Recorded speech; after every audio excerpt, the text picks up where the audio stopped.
Assistir a documentários é uma excelente forma de aprender sobre o mundo, eventos históricos, pessoas famosas e outros temas interessantes. Mas alguns documentários deixam o espectador desconfortável devido à natureza dos eventos que retratam e que ainda são comentados anos depois. Número 10. Parques aquáticos deveriam ser lugares onde as pessoas podem relaxar e se divertir nos toboáguas e nas piscinas disponíveis. Como a maioria das piscinas, também podem ser perigosos. Um parque ficou tão mal falado nos anos 1980 e 90 que os diretores Seth Porges e Chris Charles Scott decidiram fazer um documentário sobre ele. O documentário Class Action Park aborda o Action Park, parque aquático de Nova Jersey, aberto em 1978 e fechado em 1996. Embora fosse uma atração muito popular, o parque quebrou muitas regras, de acordo com pessoas que se lembram de ter visitado o local. Quando adolescentes, eles frequentemente encontravam funcionários com até 14 anos violando gravemente leis trabalhistas e normas de saúde e segurança. Esses funcionários não apenas não tinham qualificação para supervisionar os brinquedos pelos quais eram responsáveis, mas os próprios toboáguas e brinquedos frequentemente estavam em estado de má conservação, já que a manutenção não era realizada regularmente. Em muitas ocasiões, as pessoas saíam dos toboáguas com ferimentos como ossos quebrados, lacerações ou até mesmo dentes faltando. Mas isso não era nem de longe o pior, pois várias pessoas perderam a vida como resultado direto do uso dos equipamentos do parque. Certa vez, um visitante do parque foi lançado de um brinquedo e acabou caindo em um conjunto de pedras, perdendo a vida no processo. Depois, soube-se que a administração do parque já havia sido alertada para remover aquelas pedras, pois representavam grave ameaça à segurança dos visitantes. Em outro incidente, alguém perdeu a vida após ser eletrocutado em uma piscina. Isso aconteceu devido a uma máquina que ficou parcialmente submersa na água e claramente não havia sido inspecionada. Por muito tempo, os acidentes eram tão frequentes que o parque começou a comprar suas próprias ambulâncias. Além disso, o seguro de responsabilidade civil da empresa, criado por Gene Mulvihill, foi registrado nas Ilhas Cayman. Quem tentava processar o parque enfrentava forte resistência. Muitas vítimas desistiam dos processos por falta de recursos. Quem conseguia vencer ainda esperava meses ou anos pelas indenizações. O parque costumava adiar os pagamentos até ser obrigado pela justiça a entregá-los. O trágico incidente no parque ainda é comentado hoje. George Larson, 19 anos, visitou o parque em 8 de julho de 1980 com amigos.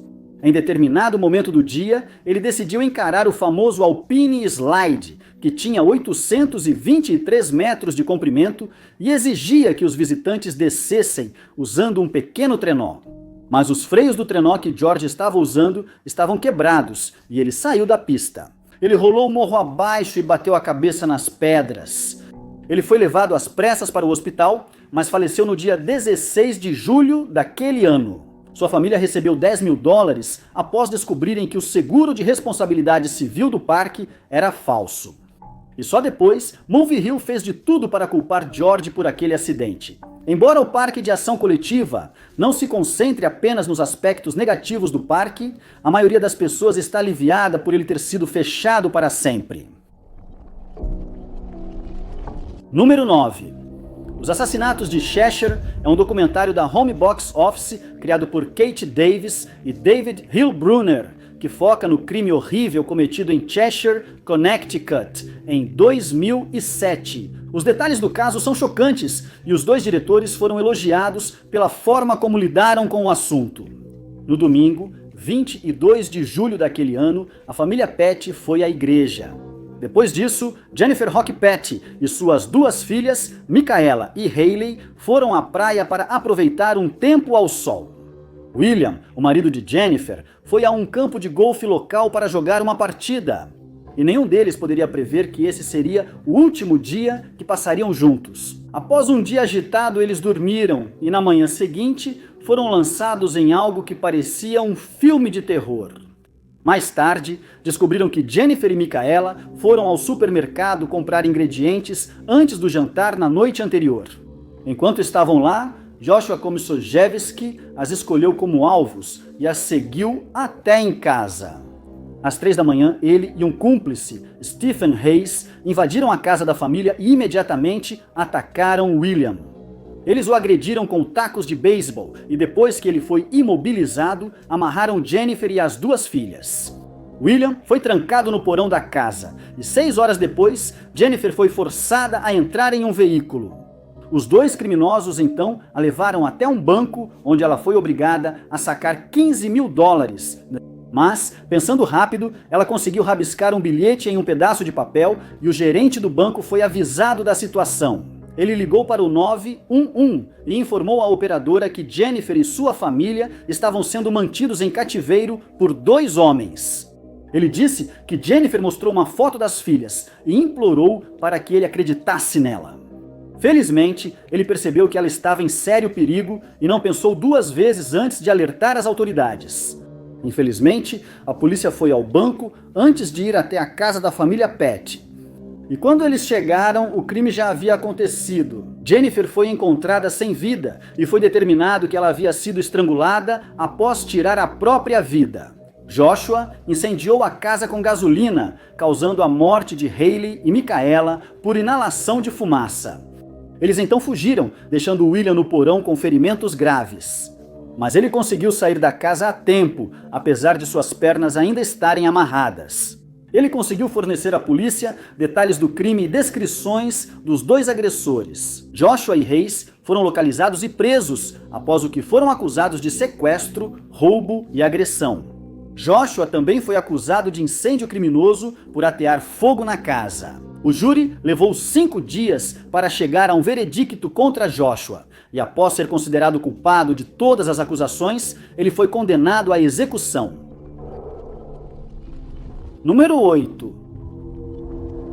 Em 2010, foi lançado um documentário intitulado A Casa dos Seals, que detalha o estranho e complicado caso envolvendo a família Seals, que vivia na Califórnia em 1993. Katarina e André Su foram trazidos para os Estados Unidos da Coreia em 1976, quando ainda eram crianças. Na esperança de criar uma vida melhor para a família, seus pais, Ronaldo e Elizabeth, decidiram se estabelecer em Chicago, onde abriram uma lavanderia.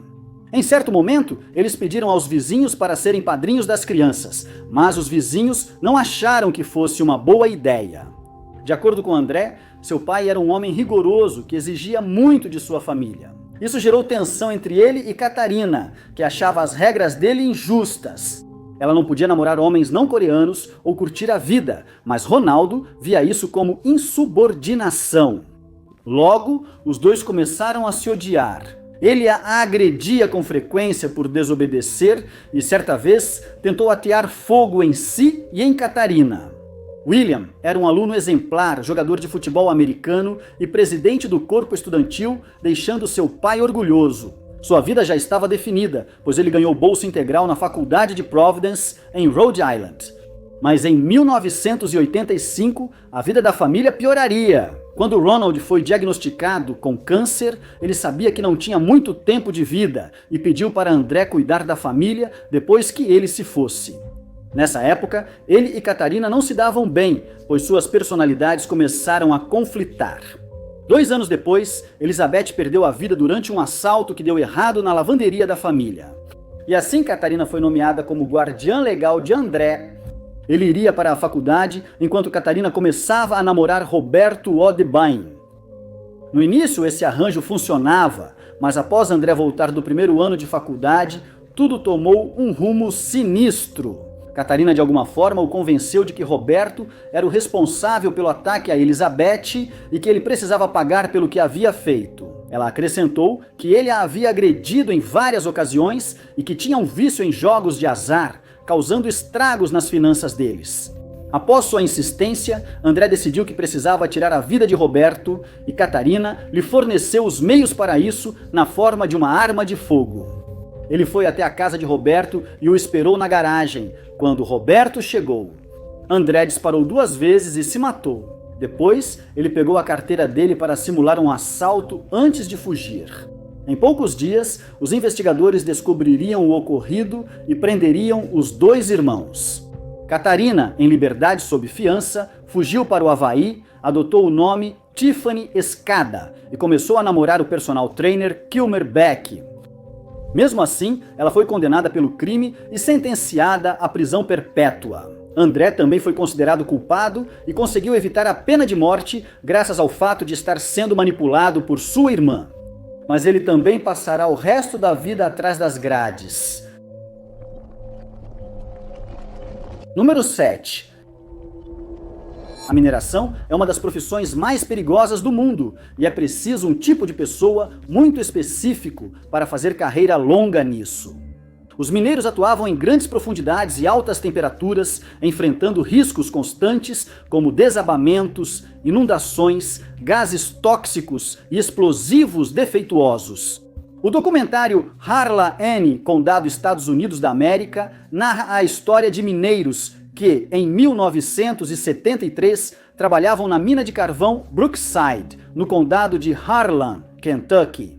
Naquele ano, eles decidiram se filiar ao Sindicato dos Mineiros Unidos da América, depois de se cansarem do Sindicato dos Trabalhadores do Sul. Eles achavam que o sindicato só defendia os interesses da Eastover Mining Company e que era preciso mudar para proteger não só seus interesses, mas também suas vidas. A empresa de mineração era uma subsidiária da Duke Power, que se recusou a assinar os novos contratos propostos pelo Sindicato dos Mineiros Unidos. Como resultado, 180 mineiros decidiram iniciar greve legal. A greve começou em julho de 1973 e logo a mídia cobria a história. A diretora Barbara Koppel também se interessou e viajou com sua equipe para o condado de Harlan. Ela entrevistou os mineiros, documentou as prisões que foram feitas e registrou as alegações de corrupção feitas contra a empresa. Havia alegações de assassinato e os mineiros acreditavam que a equipe de filmagem evitaria crimes semelhantes. Logo, ameaças começaram a ser feitas contra a vida de Bárbara, já que ela era vista como uma incômoda e encrenqueira. 9 meses após o início da greve, alguns dos mineiros viajaram para Wall Street, onde distribuíram panfletos detalhando a situação. Revelaram que os mineiros não estavam sendo devidamente compensados e que trabalhavam em condições horríveis. Eram vistos só como peças de uma máquina, não como trabalhadores humanos.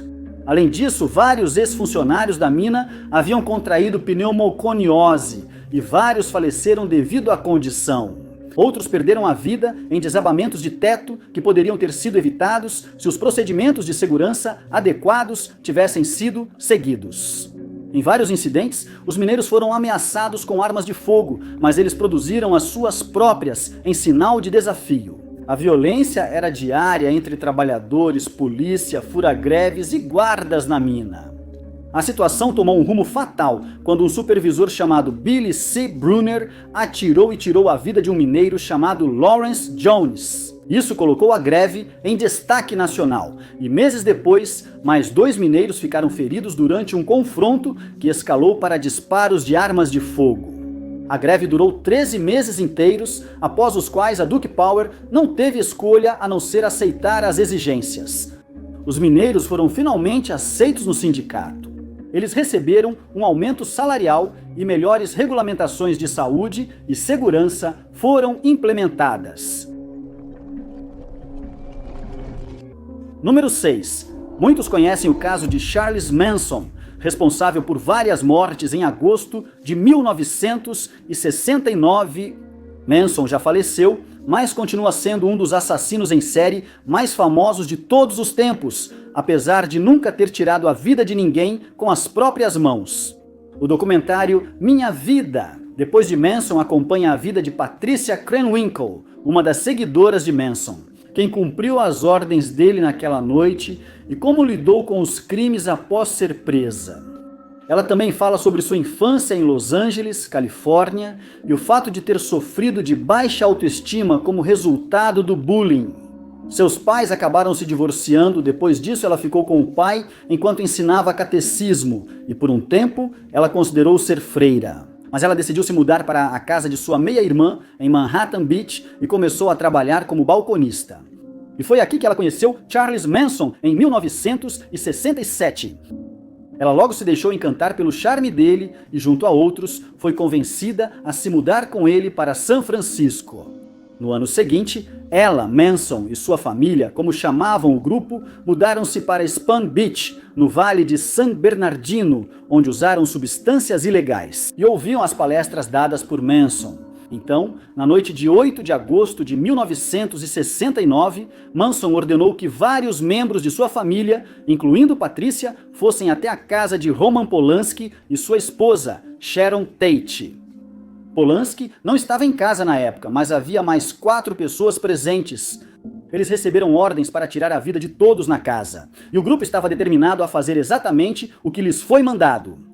Patrícia correu atrás de Abigail Folger e, ao alcançá-la, tirou sua vida com uma lâmina afiada. Mas essa não foi a última vez que ela cometeu um crime tão hediondo. Na noite seguinte, ela ajudou a tirar a vida de Lino e Rosemary LaBianca, a apenas alguns quilômetros da casa dos Polanski, em Los Feliz. Os crimes causaram indignação no mundo todo e Patrícia logo foi presa junto com seus cúmplices. Ela foi condenada à morte, mas com a proibição da pena capital, a sentença mudou para prisão perpétua. Naquele período, ela já tinha participado do documentário feito por Olivia Klaus. Ela tinha 66 anos e havia se tornado a detenta mais antiga da Califórnia. Ela afirmou que cometeu os crimes porque só queria se sentir aceita e amada, e porque era covarde demais para ir contra os desejos de Manson. Hoje, Patrícia continua presa no Instituto Feminino da Califórnia, e só o tempo dirá se ela será recomendada para liberdade condicional em breve. Número 5. O assassinato do ex-presidente John F. Kennedy continua sendo um dos casos mais intrigantes da história dos Estados Unidos. Muitos ainda acham que o verdadeiro mistério do caso segue sem solução. Uma dessas figuras, o Homem do Guarda-Chuva, é tema do documentário O Homem do Guarda-Chuva. O curta-metragem revela que o Homem do Guarda-Chuva era Luiz Estevão Witte, segurando seu guarda-chuva preto, como protesto contra José P. Kennedy, sênior por apoiar a política britânica de apaziguamento a Adolf Hitler nos anos 1930. A política foi implementada pelo então primeiro-ministro Neville Chamberlain, famoso por seu guarda-chuva. O filme também aborda teorias da conspiração elaboradas que surgiram após o assassinato de Kennedy em 22 de novembro de 1963. A limusine de Kennedy virou na Elm Street por volta das 12h30 e logo depois, vários tiros foram disparados e Kennedy foi fatalmente ferido. E nos meses e anos que se seguiram, as imagens daqueles últimos momentos foram extensivamente estudadas desde então. Muitos acreditam que Lee Harvey Oswald, preso pelo crime, não era o verdadeiro autor do ataque. Uma imagem fixa das filmagens mostra Witte parado na calçada com seu guarda-chuva aberto sobre a casca. Isso causou muita suspeita entre os teóricos da conspiração, já que era um dia ensolarado e eles não conseguiam entender por que alguém teria um guarda-chuva dessa maneira. Uma das primeiras teorias sugeria que o homem do guarda-chuva portava uma arma capaz de disparar um dardo paralisante. Isso foi feito com Kennedy naquele dia. A teoria teve apoio de Roberto Cutler, ex-tenente da Marinha dos Estados Unidos da América, e outros especialistas. Outros sugeriram que ele não estava apenas segurando o guarda-chuva sobre a cabeça, mas que seu gesto era, na verdade, um sinal para seus co-conspiradores que estavam escondidos por perto e que abriram fogo apenas alguns momentos depois. Número 4. O assassinato de Kitty Genovese, de 28 anos, continua sendo um dos mais intrigantes da história de Nova York. O documentário A Testemunha, 2015, de James Solomon, mostra Bill Genovese, irmão de Kitty, investigando o crime, décadas depois do ocorrido. Kitty, que nasceu como Catherine Susan Genovese, nasceu no Brooklyn em 1935, sendo a mais velha de 5 irmãos. Ela estudou na Prospect Heights high school, tinha boas notas e era considerada a palhaça da turma.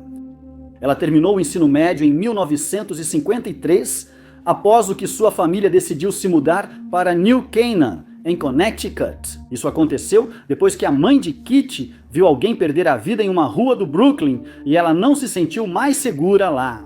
Kitty permaneceu em Nova York e conseguiu trabalho como escriturária em uma seguradora. Mas, para ganhar um extra, ela também trabalhava no bar à noite. Ela começou como bartender, mas logo foi promovida a gerente do bar e por isso decidiu se mudar para Queens. Anos depois, ela conheceu Mary Ann Zelongo em uma boate e elas começaram um relacionamento. Elas decidiram morar juntas depois de encontrar um apartamento adequado em Kew Gardens, um condomínio em Queens. Os eventos deste caso foram relatados assim inicialmente. No dia 13 de março de 1964, Kitty trabalhava como gerente de bar no EVS 11ª Hour Bar, em Hollis, Queens. Por volta das 2h30 da manhã, ela havia acabado seu turno naquela noite. Ela saiu do bar, indo para casa, foi abordada por um homem com uma lâmina. Ela tentou correr para seu apartamento para escapar, mas o homem a alcançou na porta do prédio onde morava. Lá, ele a atacou com uma lâmina, levando Kitty a gritar de dor. Um vizinho foi ouvido gritando para que ele a deixasse em paz e o agressor fugiu. Kitty, gravemente ferida e temendo pela vida, rastejou até os fundos do prédio para tentar se esconder. Infelizmente, isso também impediu que testemunhas vissem o que ocorria e o homem retornou. Ele atacou Kitty novamente, usando a mesma lâmina, antes de roubá-la e fugir mais uma vez. Sofia Farrar, vizinha de Kitty, a encontrou atrás do prédio e pediu que avisassem a polícia sobre o ataque. Quando eles chegaram, Kitty ainda estava viva e foi levada para um hospital. Mas quando chegou lá, já havia falecido. Mary foi uma das primeiras avisadas sobre o falecimento dela por volta das 4h daquele dia. A polícia voltou ao apartamento dela às 7 da manhã para interrogá-la. A encontraram com Carl Ross, seu vizinho, que atrapalhava os policiais ao tentarem falar com Mary. Então ele foi preso por conduta desordeira. Ross havia sido apontado como suspeito desde então. Kitty foi encontrada no final de um lance de escadas que levava ao apartamento dele. Logo depois, Mary também virou suspeita. Apesar de não haver nenhuma evidência de que ela estivesse envolvida no ataque ou de que tivesse um motivo para querer machucar Kitty. Dias depois, policiais responderam a relatos de um assalto cometido por um homem chamado Winston Mosley. Eles o localizaram e quando seu carro, um Corvair branco, foi revistado, os investigadores encontraram uma televisão roubada no porta-malas. Ele foi preso e logo descobriram que era um ladrão profissional que se especializava em roubar eletrodomésticos como televisores e rádios. O detetive do caso Kitty recordou em um detalhe importante. Uma testemunha disse que o agressor dela estava em um carro branco. Ao ser questionado, Mosley preferiu não responder. 2 outros detetives então perceberam que Mosley tinha ferimentos em uma das mãos e sugeriram que Mosley havia sofrido esses ferimentos enquanto atacava Kitty. Mosley imediatamente confessou e confirmou sua culpa ao mencionar informações que só eram conhecidas pela polícia na época. Ele disse que naquela noite estacionou ao ver Kitty no semáforo pela primeira vez. Ele acrescentou que estava procurando uma vítima a noite toda e que ela era o alvo perfeito. Então aproveitou aquela oportunidade. Mais tarde, viria à tona que ele perseguiu várias outras mulheres e tirou a vida de mais 2. Depois, ele afirmou que o ataque a Kitty foi feito por mafiosos e que só era o motorista de fuga.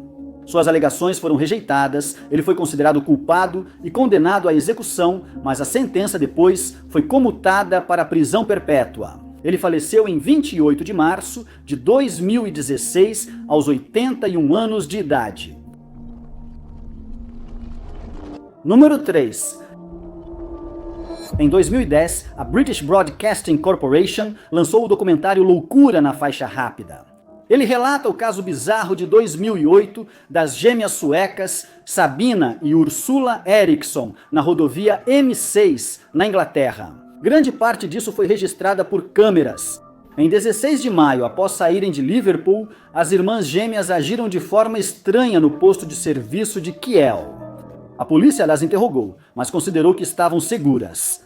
Mais tarde, a equipe do British Broadcasting Corporation Motorway Cops filmou as irmãs andando e correndo em meio ao tráfego da M6. Os policiais as retiraram, mas Úrsula correu para o trânsito e foi gravemente ferida por um caminhão articulado. Sabina então fez o mesmo e foi atropelada por um carro, ficando inconsciente por 15 minutos. Durante o atendimento, Sabina agrediu um policial e voltou a correr para o trânsito. Úrsula também recusou o tratamento, xingando e arranhando os policiais. O incidente fechou a rodovia por 4 horas. As duas foram levadas para um hospital. Sabina teve alta após 5 horas, foi presa, admitiu invasão de propriedade e agressão e recebeu sentença de 1 dia. Ela nunca foi avaliada para questões de saúde mental. Procurando por Úrsula, Sabina chegou a Stoke-on-Trent naquela noite. Ela encontrou Glenn Hollinshead e Peter Malloy e aceitou a oferta de Glenn para ficar na casa dele em Fenton. Sabina logo começou a agir. Estranhamente, no dia seguinte, ela atacou Glenn fatalmente com uma lâmina de cozinha. Ela fugiu, roubou um martelo e depois foi vista se batendo com ele. Ela agrediu um motorista que passava e foi perseguida pela polícia, mas pulou da ponte Heron Cross. Sofrendo múltiplas fraturas, Úrsula depois voltou para a Suécia. Sabina foi acusada de homicídio culposo e condenada a 5 anos, sendo libertada em 2011. Número 2. O caso do assassino do Zodíaco continua sendo um dos mais intrigantes e não resolvidos envolvendo um serial killer nos Estados Unidos. A pessoa responsável por esses crimes não foi identificada, mesmo com várias pistas e cartas cifradas enviadas à polícia pelo culpado. Este é o Zodíaco. Este é um documentário de Ari Mark e Phil Lott que detalha as informações reunidas durante a investigação, incluindo o fato de que Arthur Leigh Allen foi apontado como o principal suspeito. Alguns ex-alunos lembraram seu interesse por criptologia e comportamentos estranhos. Por exemplo, tocar com frequência a canção folclórica Tom Dooley, sobre uma mulher morta em um ataque. Também inclui as acusações feitas contra Alan por seus antigos amigos, a família Seawater, que está convencida de que Alan é o assassino do Zodíaco. Apesar disso, não houve provas suficientes para ligar Alan aos crimes do Zodíaco, e ele cumpriu liberdade condicional por outros crimes em 1982. Quanto ao Zodíaco, seu caso começou em 1969, quando o San Francisco Examiner recebeu uma carta dele. A carta foi codificada e depois decifrada. E nela, o autor afirmou que gostava de tirar a vida das pessoas porque achava divertido.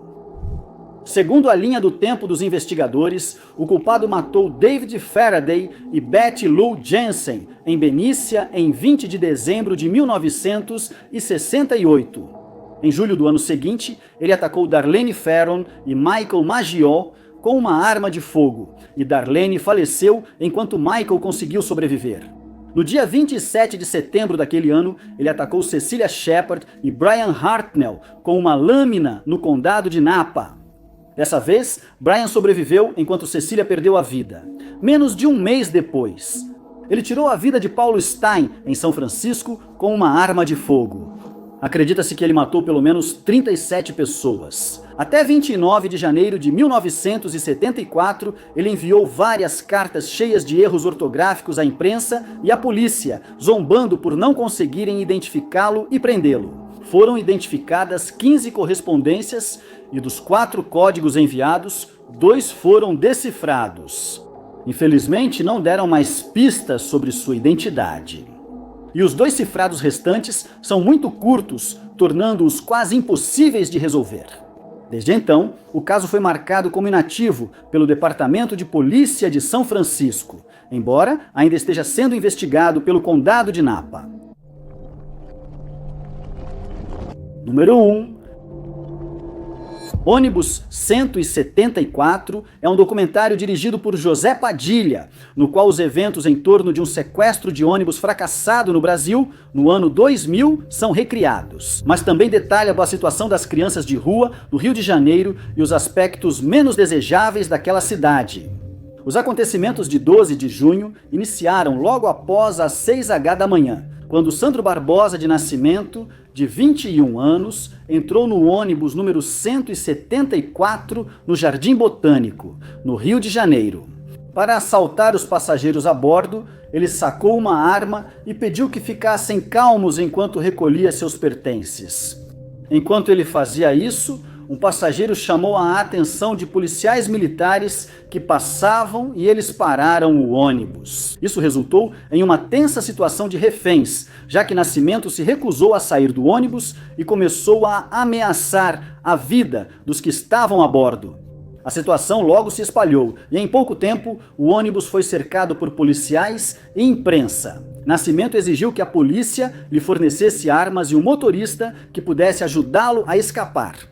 Como o motorista do ônibus conseguiu fugir, a polícia se recusou a ceder às exigências dele. E como resultado, Nascimento afirmou que, se continuasse sendo ignorado até às 18h, ele tiraria a vida de um dos reféns. Às 18h passaram e às 19h ele mandou os reféns seguirem seu plano. Ele fingiu atirar em Janina Lopes, que estava deitada no chão do ônibus, e então usou uma professora como escudo enquanto descia do ônibus. Enquanto falava com todos ao seu redor, um policial se aproximou sorrateiro por trás de Nascimento com a arma em punho, mas antes de atirar, Nascimento o viu e se esquivou, caindo no chão. Com a professora ainda como refém, o policial atirou e a acertou, mas Nascimento revidou, atingindo-a também. E tirando a vida dela, embora tenha sido sugerido que o tiro disparado pelo policial foi na verdade o que tirou sua vida. O que se seguiu foi uma cena de caos complexo. A multidão que havia se reunido ficou indignada e partiu para cima de Nascimento com o objetivo de fazer justiça com as próprias mãos. A polícia agiu rápido e o levou sob custódia antes que o público pudesse detê-lo. Contudo, o caso não terminou ali, pois depois anunciaram que Nascimento morreu por asfixia. Isso gerou confusão entre o público, que acusou a polícia de matar ele de propósito como punição pelo crime. O que foi transmitido por emissoras de televisão de todo o país. Alguns policiais que efetuaram a prisão foram detidos e julgados, mas um júri os absolveu e logo retornaram ao serviço. O disparo feito pelo policial, que atingiu a refém, também foi considerado não intencional e por isso ninguém foi acusado pela morte dela. O documentário também detalha a infância de Nascimento, durante a qual ele presenciou a morte de sua mãe e a vida difícil que ele levou nas ruas. Depois de tudo, muito obrigado por assistirem. Se vocês gostaram deste vídeo, não esqueçam de clicar no botão de curtir. Além disso, não se esqueçam de se inscrever e clicar no sininho para ficar por dentro de todos os nossos próximos vídeos. Meu nome é Top 5 Desconhecidos, até o próximo vídeo.